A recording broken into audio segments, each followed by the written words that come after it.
Good evening, ladies and gentlemen, and a happy Halloween to everyone.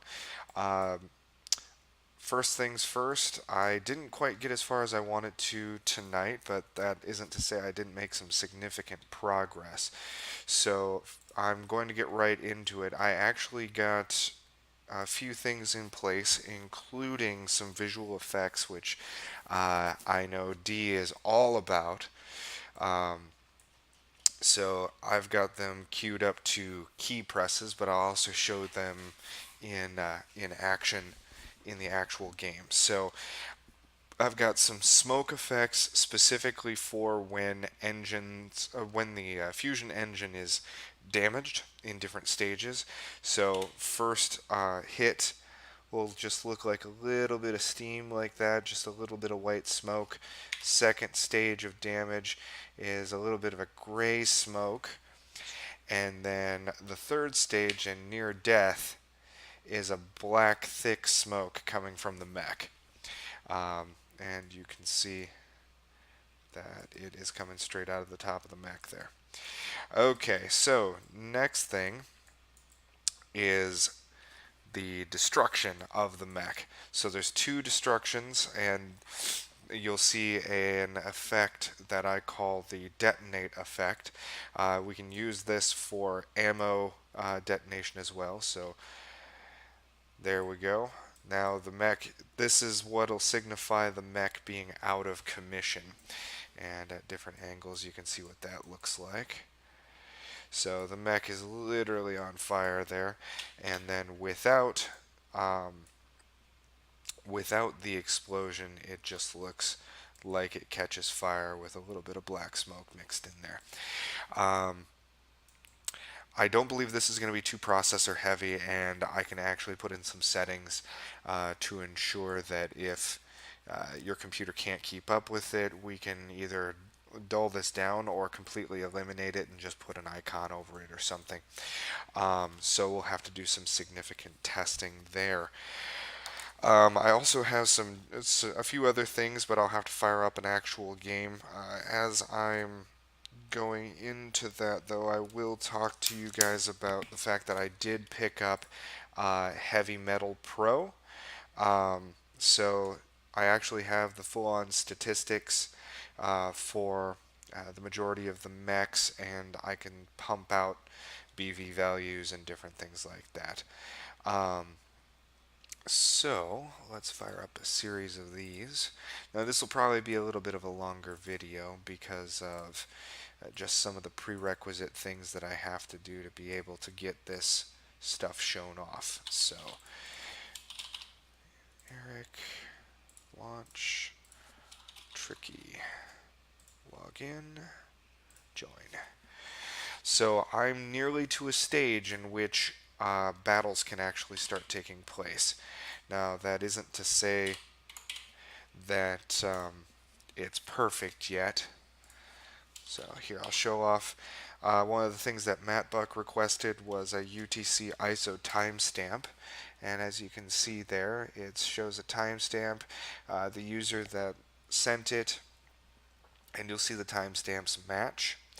Um, so I can send this back. And it's got the timestamp just as requested, so we're good to go there. So let's get some movement here, get these guys in a bit of a closer range to be able to engage. Alright, so one of the other things I got taken care of was damage transfer. So when you hit a spot that's already been demolished, or there's an excess of damage, it's supposed to transfer inwards towards the center of the mech. And that's to speed up the damage process, and that's all in Battletech. You guys all know that. Where are we here? Ranged combat. I'm not going to have him return fire, but this one, I'm going to have both of them engage.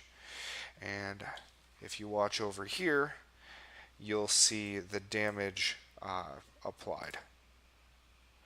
So, like always, you saw the explosion of hits. And then you'll see the damage here distributed across for all 8 weapons. Again, I don't have the play-by-play in place yet. Melee, heat, and movement. Don't need to worry about movement. Ranged.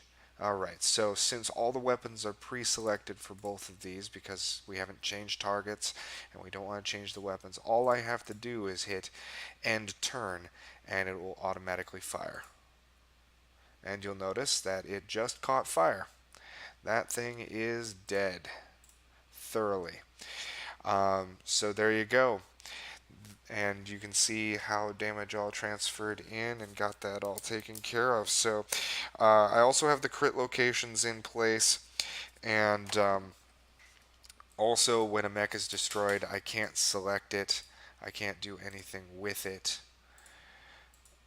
So it is effectively out of commission. Now, you'll notice that I haven't fully fixed all of this. I've got a couple other things to cancel out um, when the mech is dead. But that's all things I need to go through and make corrections to. Also, now that I've got a degree of mech destruction, I can also incorporate a check to see if there's any friendly mechs still available to pilot. If there aren't, I can have it end the game. So we are a hair's breadth away from being able to have this game playable and testable, and having you guys yell at me for not having something in place yet. So with that, I'm going to call it a night. You got about 2 more days before the pool needs to be put together and finished. I know Archer is handling that for me, and tomorrow evening, about 22 hours from now, I'm going to be closing the naming poll for changing the name to Averon Rising. So if you haven't voted on that, please be sure to do so. All right, guys, you guys have a good night. Again, happy Halloween, and I will talk to you tomorrow.